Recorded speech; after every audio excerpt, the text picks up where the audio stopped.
Federal regulators have seized Silicon Valley Bank. Silicon Valley Bank is the largest failure of a financial institution. Is the largest bank to fail.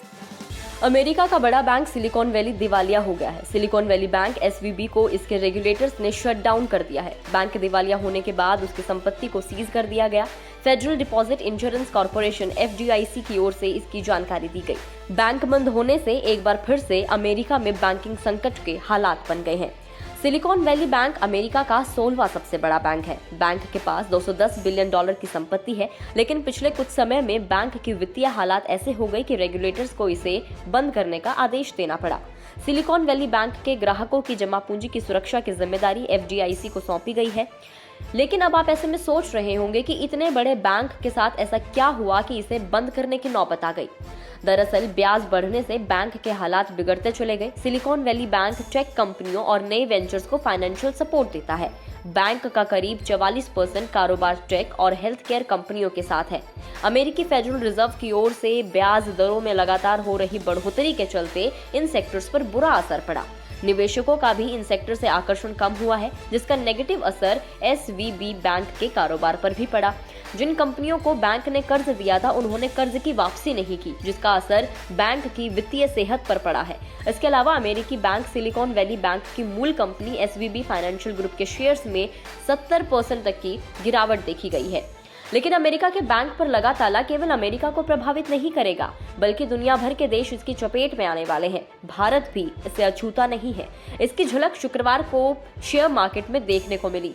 भारतीय investors की भी चिंताएं बढ़ गई हैं। इस खबर के आने से बैंकिंग सेक्टर के बेंचमार्क स्टॉक इंडेक्स में अचानक 8.1% गिरावट आ गई। ये गिरावट पिछले 3 सालों में एक दिन में आई सबसे बड़ी गिरावट है। अमेरिका के इस बैंक के बंद होने के बाद हर तरफ उथल-पुथल देखने को मिल रही है। बैंक के दिवालिया होने की खबर से दुनिया भर के बाजारों में अगले कुछ दिनों तक नेगेटिव सेंटीमेंट बना रह सकता है। वहीं दुनिया भर पर एक बार फिर से मंदी का खतरा यानी रिसेशन का खतरा मंडराने लगा है।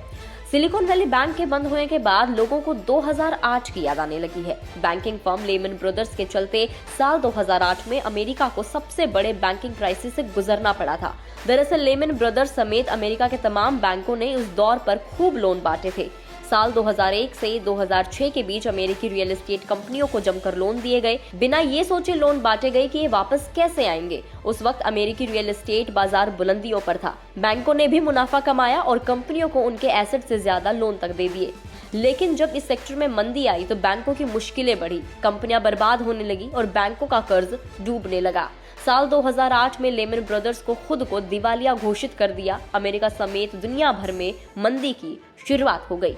वहीं अगर हम इंडियन स्टार्टअप्स की बात करें तो उन पर भी अच्छा खासा असर देखने को पड़ सकता है। कैसे? सिलिकॉन वैली बैंकिंग संकट का असर भारतीय स्टार्टअप्स पर दिखेगा। इस बैंक ने भारत में 20 स्टार्टअप्स में निवेश किया है। स्टार्टअप रिसर्च एडवाइजरी ट्रैक्सन के मुताबिक साल 2003 में भारतीय स्टार्टअप में निवेश किया था। हालांकि इनमें निवेश की गई राशि की स्पष्ट जानकारी सामने नहीं आई है, लेकिन पिछले साल अक्टूबर में भारत की स्टार्टअप कंपनियों ने सिलिकॉन वैली बैंक से करीब $150 मिलियन की पूंजी जुटाई थी।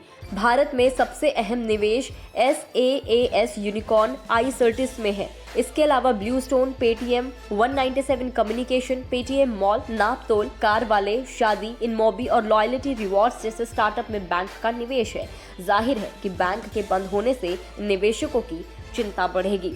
इस रिपोर्ट में इतना ही। आपको ये रिपोर्ट कैसी लगी और इस मामले पर आपका क्या कहना है, हमें कमेंट करके जरूर बताएं। अगर आप इस वीडियो को फेसबुक पर देख रहे हैं तो फेसबुक पेज को लाइक करें और अगर आप हमें यूट्यूब पर देख रहे हैं तो यूट्यूब चैनल को सब्सक्राइब करना ना भूलें।